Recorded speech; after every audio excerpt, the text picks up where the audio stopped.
The following is a production of DallasCowboys.com and the Dallas Cowboys Football Club. How about them Cowboys? Go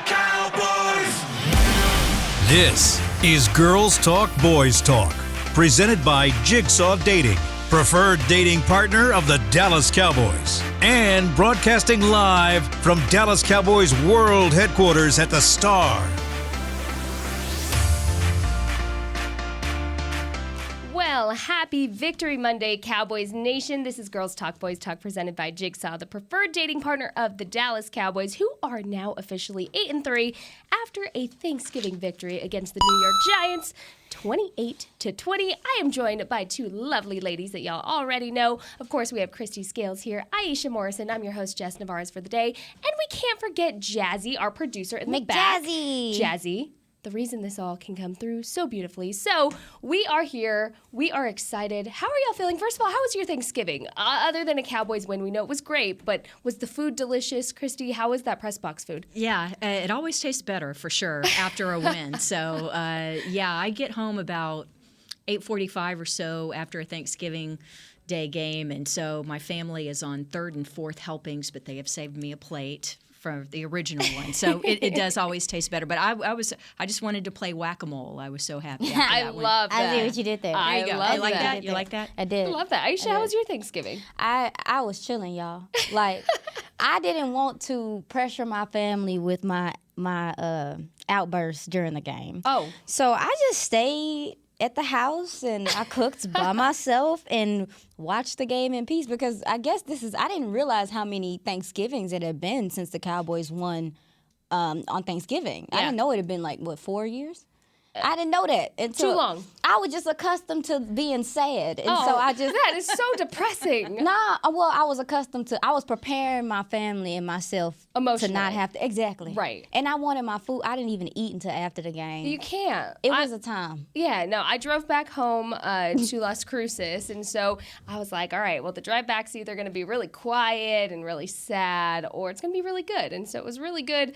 Hype drive back home, and my family loved having all of us together to watch the game, and it was a good time. So loved that. Loved pumpkin pie, even though I got some scrutiny for being a pumpkin pie they're gonna tear you lover. up about that pumpkin pie. But you know what was sweeter than pumpkin pie was, again, a Cowboys victory on Thanksgiving. Christy, I'm going to go right to you for this, because how was the environment of the stadium? It's Thanksgiving Day. You have all the Thanksgiving spread at the stadium. What was that environment like, and what was the ratio of fan base compared to Cowboys fans and Giants fans? Not as many Giants fans, but I tell you, the crowd was great to start the game. And honestly, I think one reason why it was so loud at the beginning of the game is it was so rainy and cruddy and cold and windy on Thanksgiving morning that instead of people being outside tailgating, you see lots of deep fried turkeys in the parking lot and stuff like that. So there's a lot of tailgating that happens on Thanksgiving home games. But because the weather was so bad, the crowd was inside earlier. It was not one of these late arriving crowds. They were on and they were ready. But the thing was, they didn't have a lot to cheer about in the first half. It was such it was fits and starts. A lot of it had to do with penalties, how tightly the game was being called. Cowboys didn't really play well, in my opinion, until the second half. So the crowd kind of got taken out of the game just because there was no real rhythm or flow to the game. But once it got going in the second half, it was really off the hook. No, that's such a good point that you make about the first quarter and the first half of the game, there being no flow and no rhythm. I feel like so many factors come into play with the slow start, or kind of how they played to start, and maybe it's the 3 games in 12 games you saw some of the slowness. Also, Dak Prescott, this was his first time playing this particular defense, which has kind of been shifted and changed around with Wink and a lot of the things they do defensively. They took a while to get into the groove. I've talked about so many times getting off to faster starts, and it was shaky, but the response was good because last year you saw in the Raiders game, quite honestly, I felt like a lot of us felt like this is going to be a rough day from the beginning of the game. And in this game, you had a few instances in the first quarter where you're like, oh, man, please, not again with the penalties and all that stuff. But they responded well in the second half, and I think that is something good for them to show moving forward. Yeah. I think that's the most important thing. Is this was not the Cowboys' best game. It was not clean and crisp and efficient like it was 4 days earlier when they played their best game of the year at Minnesota. So Aisha, you make a great point in that it wasn't the best, but they were still able to come through in the second half. And you're right about Dak. Even though the offense was going tempo, getting up on the ball, Dak was making a lot of adjustments at the line because, as you say, Wink Martindale, who's the defensive coordinator for the Giants, who loves to bring lots of pressure. So there were some different looks and things like that, and Dak was trying to make the adjustments there. But great play in the second half. So, and you're talking about a great play. Okay, this is a smooth transitioner. I'm trying to be smooth with this transition a little bit. What would have been a great play is that one-handed catch by CeeDee Lamb. Yeah. Christy, what did you see when you were on the sidelines with that? Obviously, I don't think you could see the footwork that zoomed in being right there, but what was that like within those moments of trying to see how that all corresponded and went down the line? Yes, I was on the Cowboys sideline at about the 10-yard line, and of course, so the play was to my right in the back of the end zone. So CD was maybe about 20 yards away, but at first I thought, oh, there's no way he caught the ball. There's no way that he could get that foot down. And the first thing I look at are the officials. And so the back judge was very emphatic that it was not a catch. And so I thought, oh, too bad. But then when they started showing the replays, it's like, oh, my gosh, his toe did get down. But by rule, the definition, the toe heel, technically it was not a catch.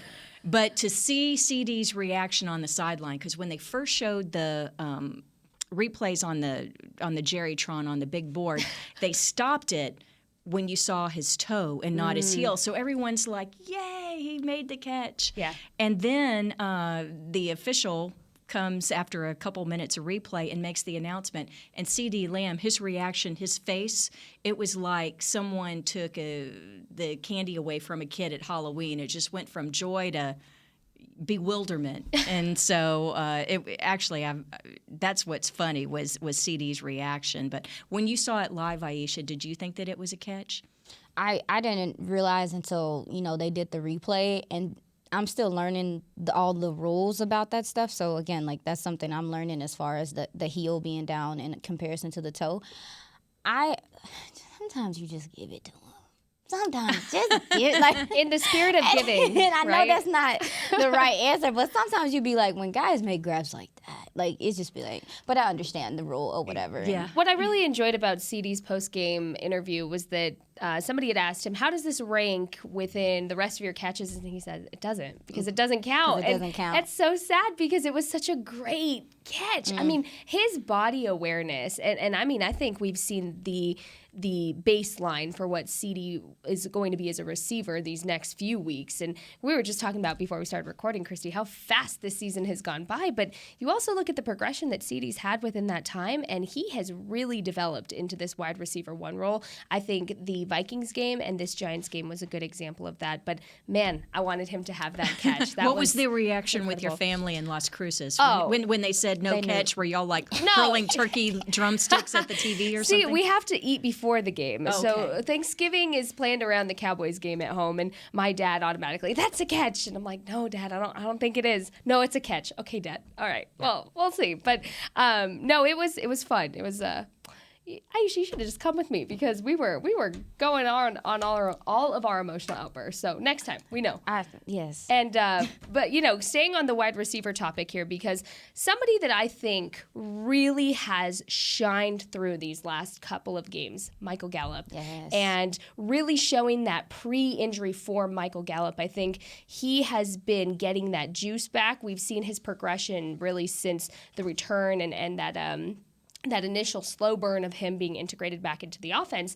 Christy, I wanted to ask you specifically because you've followed Michael Gallup throughout the entirety of his career so far, and you were there when the injury occurred. You saw him starting to play, really in this role pre-injury, and then now you've seen him kind of progress back to that. What has that been like for you to see him progressing as the player he's becoming today? Well, it's rewarding. Michael's such a great guy. Also, he was the offensive captain for the game on Thursday, Yes. so I thought that was very cool for him to have such a big game. But it's not just putting up numbers, but when they got the ball, I believe it was their third possession, so they took over late in the first quarter. But a couple of those catches that he had, It was it's like not, back to yeah, back to yeah, back. and the way that those were not easy catches. The way he reached up and plucked the ball, those hands catches, those are hard to do, and contested as well. So I think that he's a guy that was really helping on Thursday move the chains, and that's what's really important. So the highlights are CD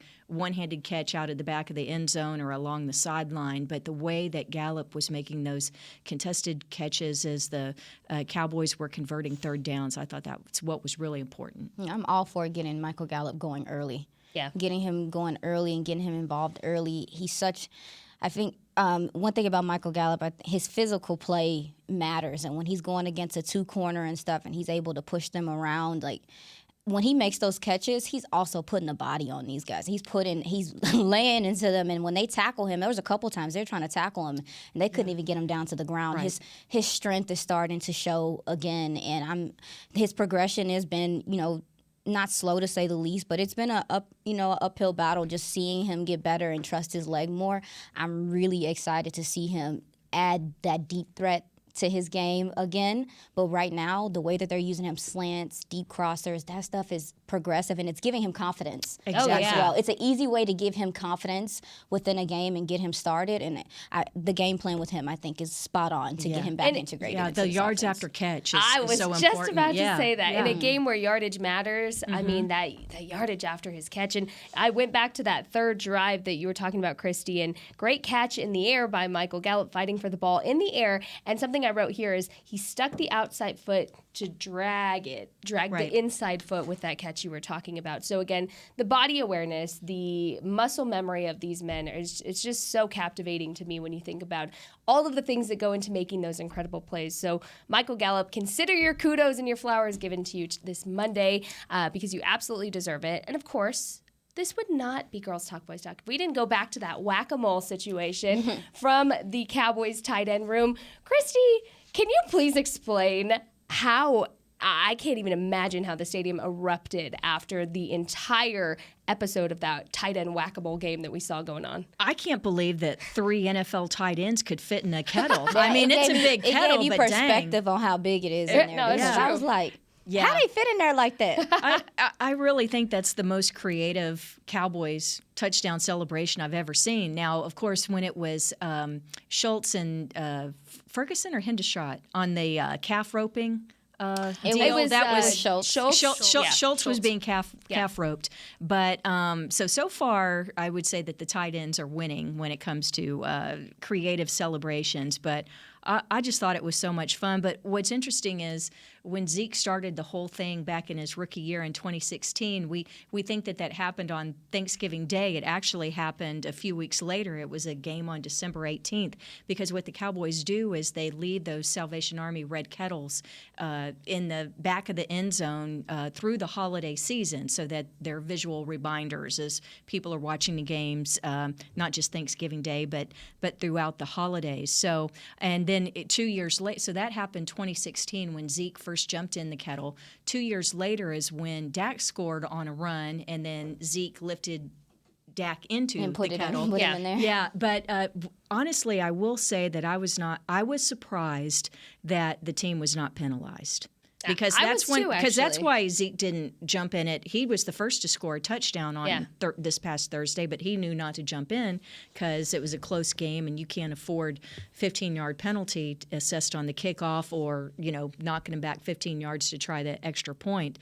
So I'm mildly surprised that they did not get fined, but happy that they did not. I'm surprised too because they was calling everything. Oh, we'll That's get the into only that. thing. That's the only thing that was not called by Scott Yeah, Novak's it was- crew. We will get into that because there's there's plenty to talk about with those penalties because we have some feelings about that here on Girls Talk, Boys Talk. But coming up after the break, we're going to take a look at how the Cowboys defense defended against the run game with the Giants and how they handle a mobile quarterback. All that and more coming up in just a bit. This is Girls Talk, Boys Talk, presented by Jigsaw, the preferred dating partner of the Dallas Cowboys.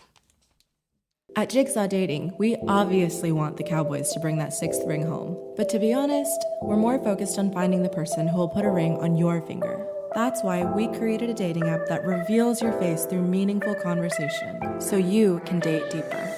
Because it's personality that matters the most, not looks. Join Jigsaw Dating today, dating partner of the Dallas Cowboys.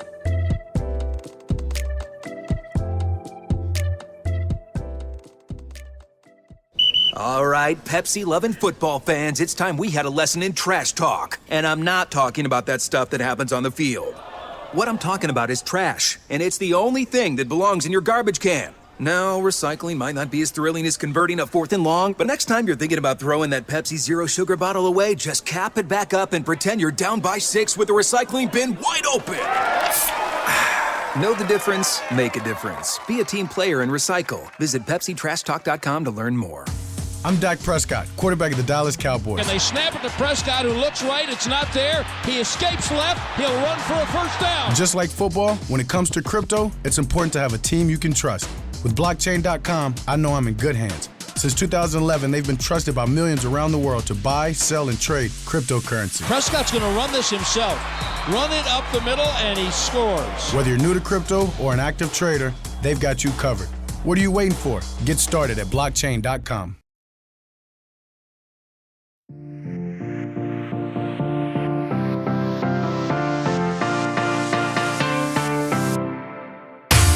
Welcome back to Girls Talk, Boys Talk, presented by Jigsaw, the preferred dating partner of the Dallas Cowboys. We're going to get into all things Cowboys defense, but first, let's talk about Dan Quinn and the Salute to Service Award. Dallas Cowboys defensive coordinator Dan Quinn's long support of service members, veterans, and their families demonstrates the salute to service tenants who honor, empower, and connect with those that preserve our freedoms. The Cowboys are now proud to nominate Coach Quinn as our 2022 NFL Salute to Service Award Club nominee. Join us in making sure he becomes a finalist for this prestigious award by voting at NFL.com/salute fan vote. Make sure to do that now. Go vote. Wherever you are, drop what you're doing, go vote for DQ. Unless you're driving, don't do that, please. But go vote for Dan Quinn whenever you get the chance. Definitely a very well-deserved person for that award. I told you you'd like that, Reed. Yes, I did like it. Well, okay, so I wanted to switch gears, talk about the defense, but first, saw this tweet courtesy of Fox Sports PR where history was made this Thanksgiving because the coverage of the Cowboys and Giants game ranks as the most watched regular season game on any network with 42 million viewers. Y'all, there you go. Only this does it right here. And if you can't see, I'm pointing at the Cowboys star. But absolutely a great game. I'm definitely glad they won it with that many eyeballs on them, not including the ones at the stadium either. But I wanted to transition now to the Cowboys defense because the topic of conversation the last few weeks, and their 3-game stint within the last 12 days specifically, was the run defense. How was the run defense, these last 3 games? But specifically, something that we had talked about on this podcast was the Vikings didn't really test the Cowboys defense in that category because they shied away from the run. The Giants kind of had to do the same thing, but I wanted to ask you both and leave this up for a little bit of debate. So, did the Cowboys improve the run defense? And if so, do you feel like the Giants tested this more than the Packers? Or the Vikings? I mean, anybody. Okay. Well, sorry, I was looking over here, bad. but it was for anybody to grab. Well, I want to be fair. Even with the Vikings game, there were instances where you forced them to throw the ball because of the run defense. It was very vocal that they earned the ability to rush the passer. But in this game in particular, I mean, you held Saquon Barkley to 3.5 yards a carry, 39 yards total, it looks like. 39 yards rushing.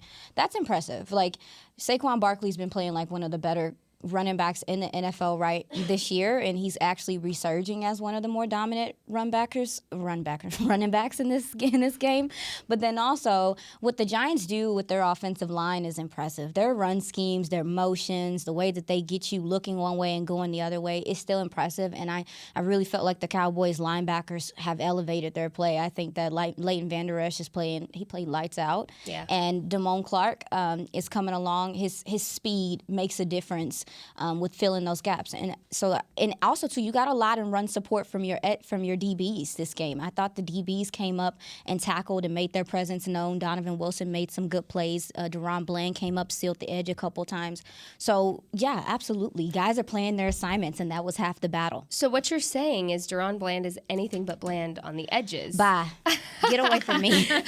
Real quick, I wanted to run down some of these stats, and of course, Christy, I would love to hear your thoughts on the Cowboys' run defense. But the Giants only had 90 rushing yards for this game out of a total of 300 yards. They had 21 first downs.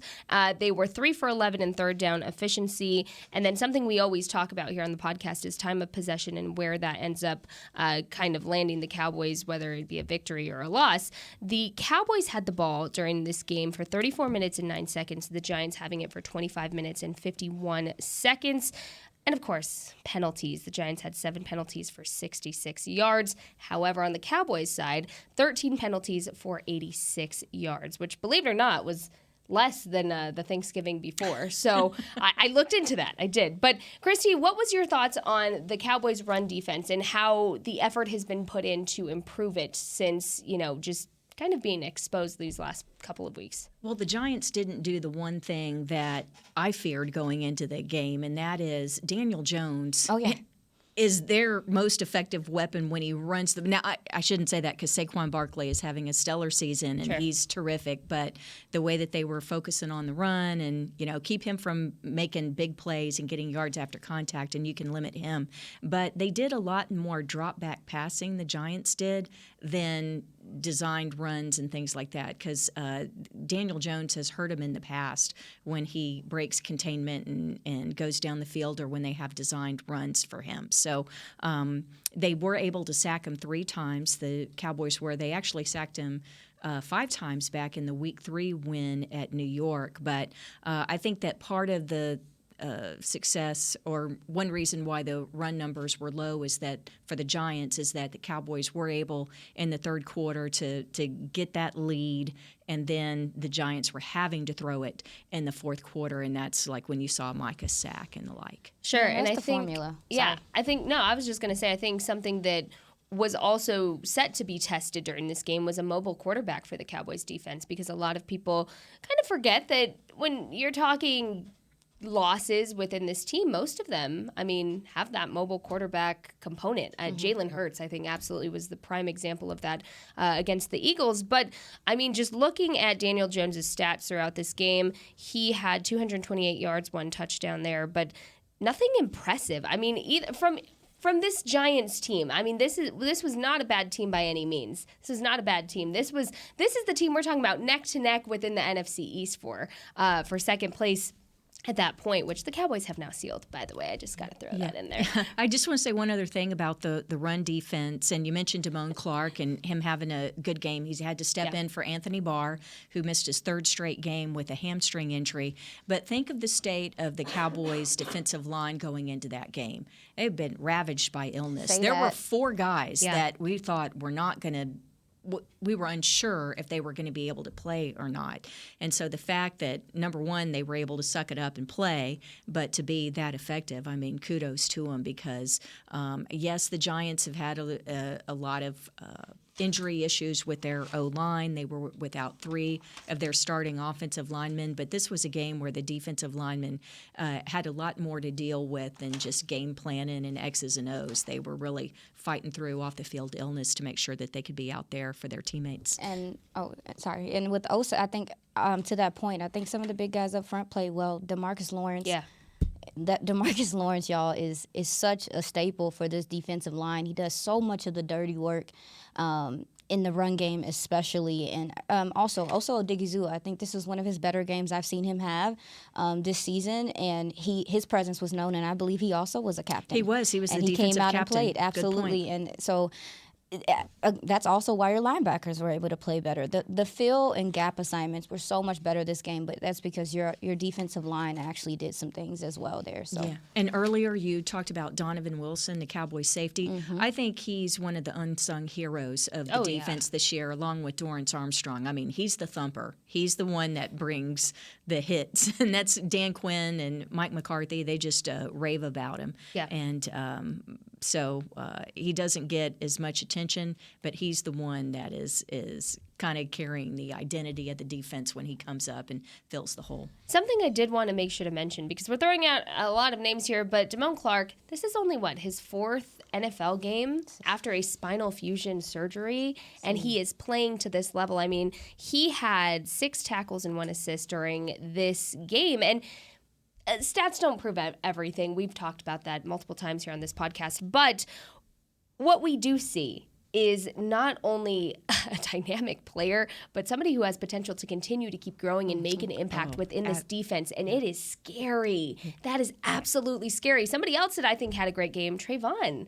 Trayvon came out and said, I'm not losing to the Giants on Thanksgiving Day, thank you very much. So I was going back to my notes trying to find one of the times that Trayvon really came through, and I want to say it was the Giants' 9th drive towards the end of the game, but I think Trayvon really has just been more of that silent killer within that defense, who he's on that coverage. He is on the coverage, but the thing is I think when people hear Trayvon, they think, oh, interceptions, he's not getting as much. Well, of course. Nobody wants to throw near Trayvon anymore. Would you? I wouldn't. I wouldn't want to throw anything towards his way. He's going to catch it. I mean, especially if you're Daniel Jones, who was getting all of that pressure up front. Oh, my goodness. I did not want to be Daniel Jones on Thanksgiving Day. But, yeah, just some names to mention. Of course, Micah Parsons having himself a day with 2 of those sacks that you had mentioned. And we can't say enough good things about that guy. I mean, Micah is just such a threat within this defense, and it's absolutely incredible to just watch him continue to be this player. I mean, there's not really much else to say about Micah Parsons. Yeah, Micah Parsons. Part of the reasons why, Micah played more edge this game, and that allowed him to get to the passer and, get after the passer. And a big part of that is because Damone Clark is men in that middle linebacker position, so it's freeing him up in that way. And to your point also about Trayvon Diggs, I don't know if this is something you guys have noticed, but, people are going at your 2. Going at your 2 corner. So if there's an improvement to be made, I would be looking at what's going to come from that is the fact that no one's even wanting to throw to Trayvon's side, and maybe if you can get some safety help over there, because if you eliminated some of these big plays, the defense looks even more impressive than what it does. But that's my thing right now. Trayvon, it's like a catch-22.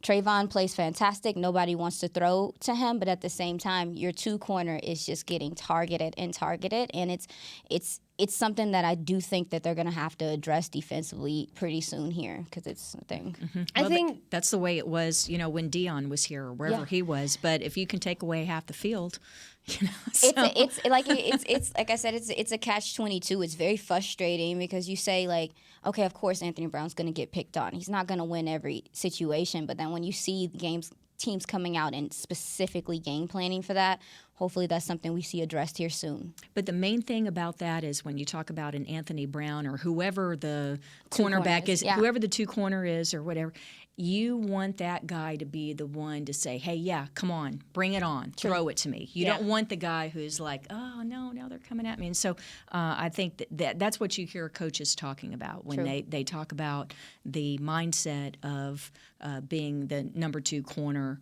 or number 3, a guy like Deron Bland getting thrown in there, having to take over for Jordan Lewis and play in the slot and being a rookie.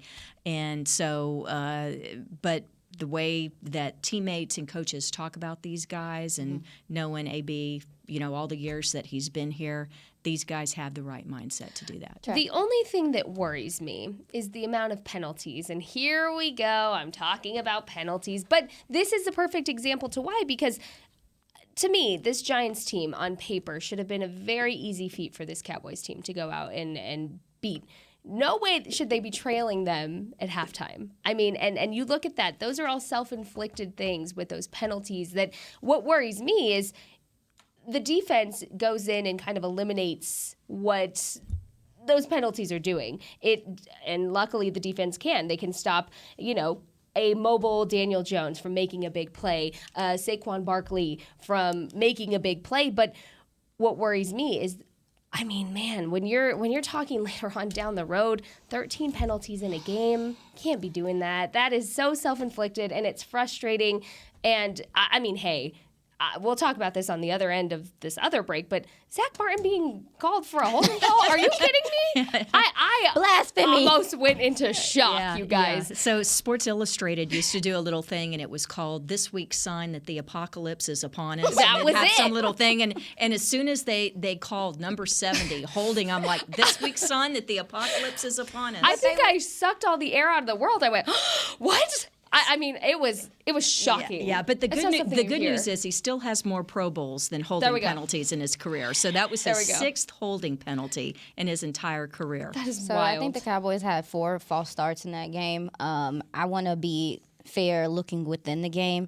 Dak Prescott, as you said, was doing a lot at the line of scrimmage, trying to get them in the right play. And when also, too, when you see like tight ends or receivers having false starts, a lot of the time that's communication.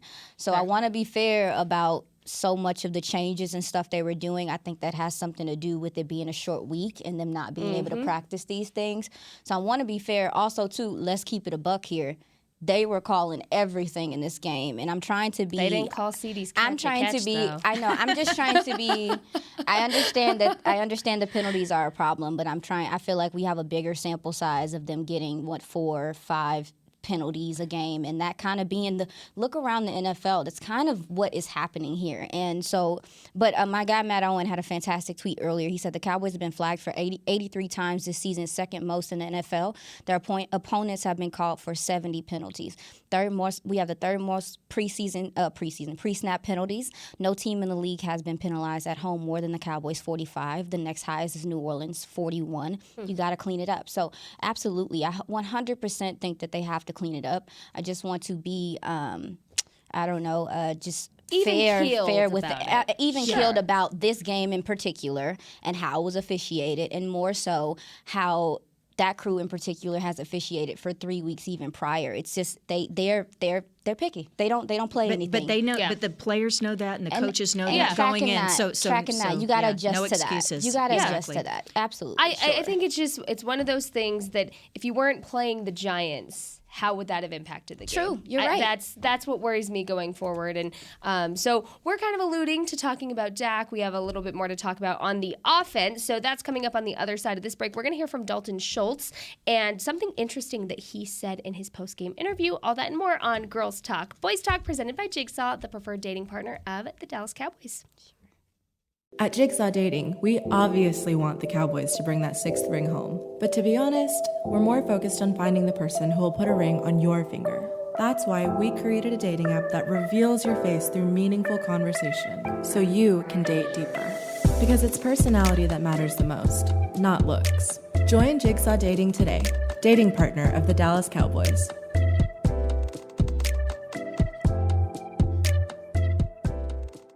All right, Pepsi-loving football fans, it's time we had a lesson in trash talk. And I'm not talking about that stuff that happens on the field. What I'm talking about is trash, and it's the only thing that belongs in your garbage can. No, recycling might not be as thrilling as converting a 4th and long, but next time you're thinking about throwing that Pepsi Zero Sugar bottle away, just cap it back up and pretend you're down by 6 with the recycling bin wide open. Know the difference? Make a difference. Be a team player and recycle. Visit PepsiTrashTalk.com to learn more. With Smoothie King's original Angel Food and new Angel Food Slim without added sugar, you no longer have to choose between treating yourself and hitting your goals this summer. You don't have to choose between great taste and feeling great. Because at Smoothie King, every blend is made with whole fruits and no syrups, so you can satisfy your cravings without compromise. The only choice you will need to make is which one is best for you. Try our classic Angel Food or the new Angel Food Slim, blended without added sugar. Smoothie King, rule the day.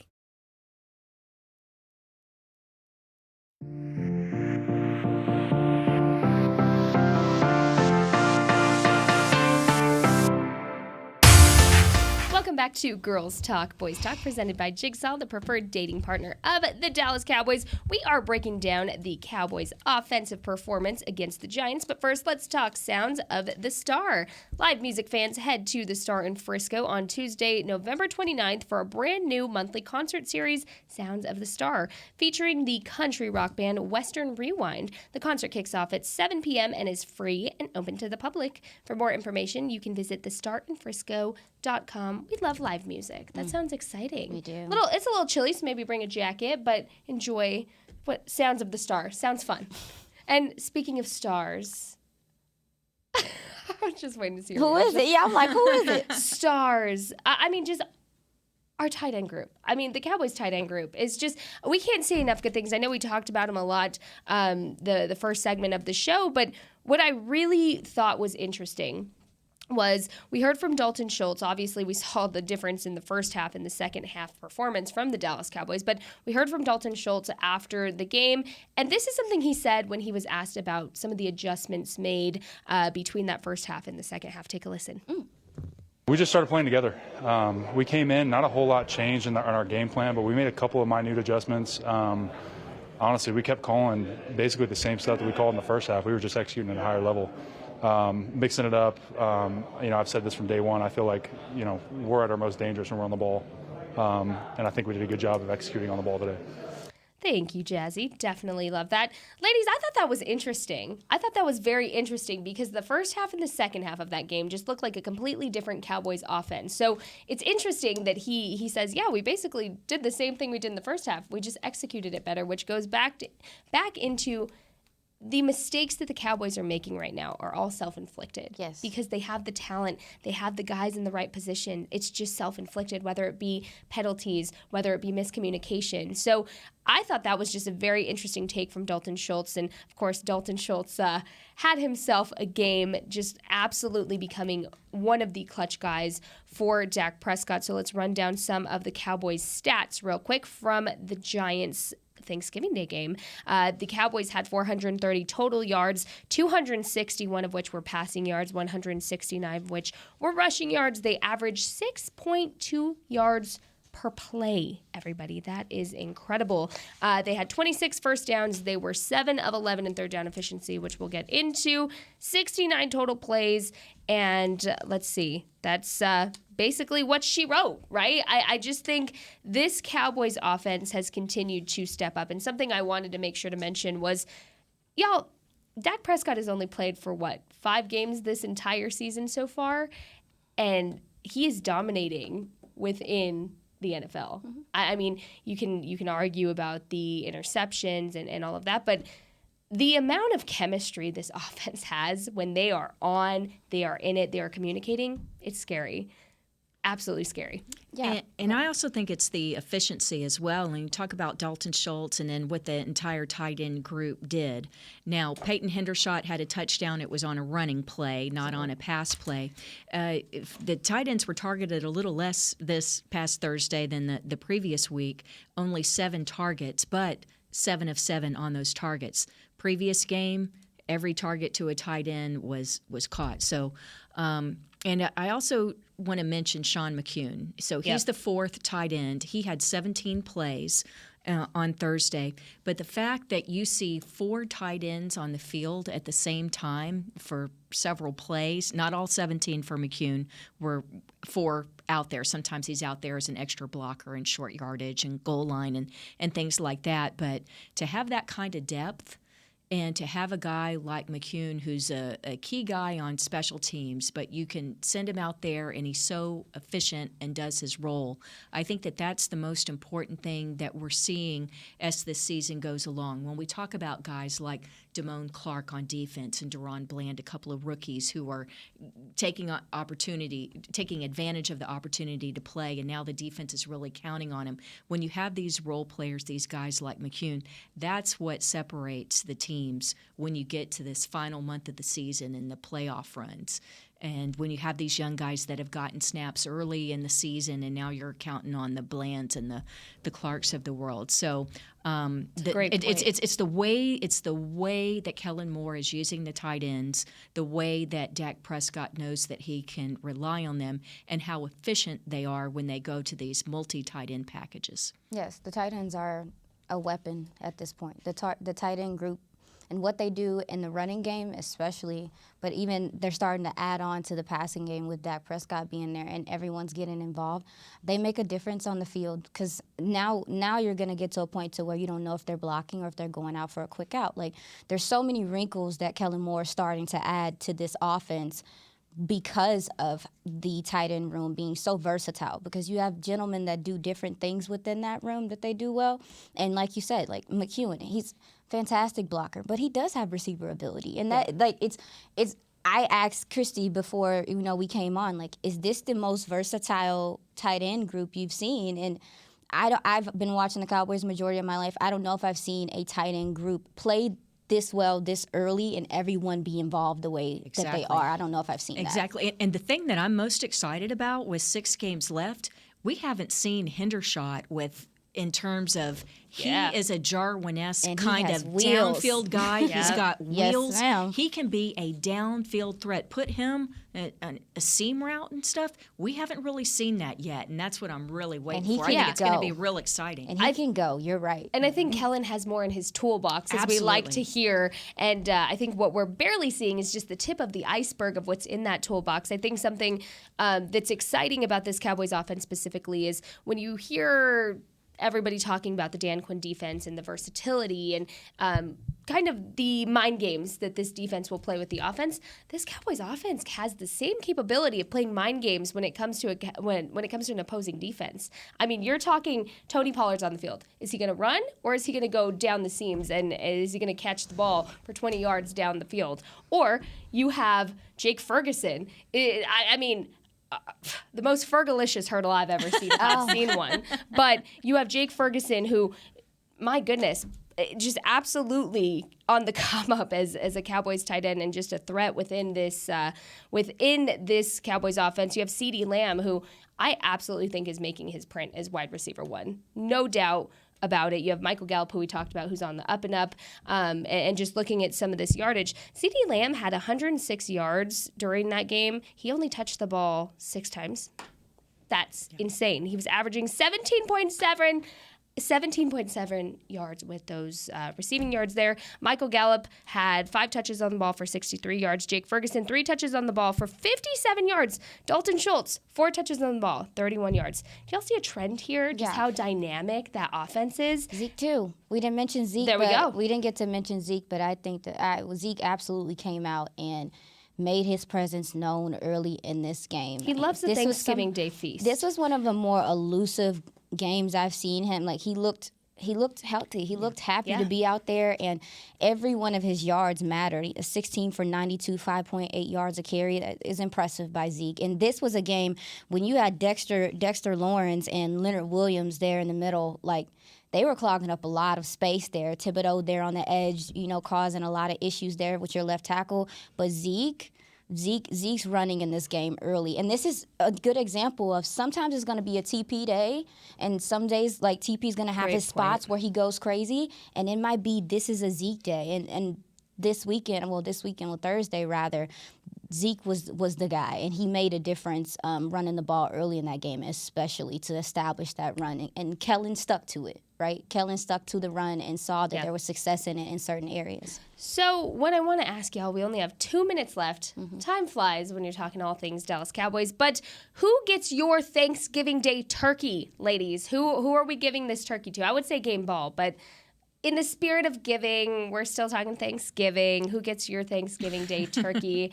Aisha, who gets your turkey for this game? Barnacles. Who gets it? Yeah. I'm putting y'all on the spot here a little bit. Oh, goodness gracious. Okay. We only have 1 minute, so no pressure. I'm trying to hurry up. Don't be putting all this pressure on me. You're doing amazing. All right, well, sugar honey iced tea. Okay, Christy. Okay, I'm doing it as the tight end group. Okay. Dang it.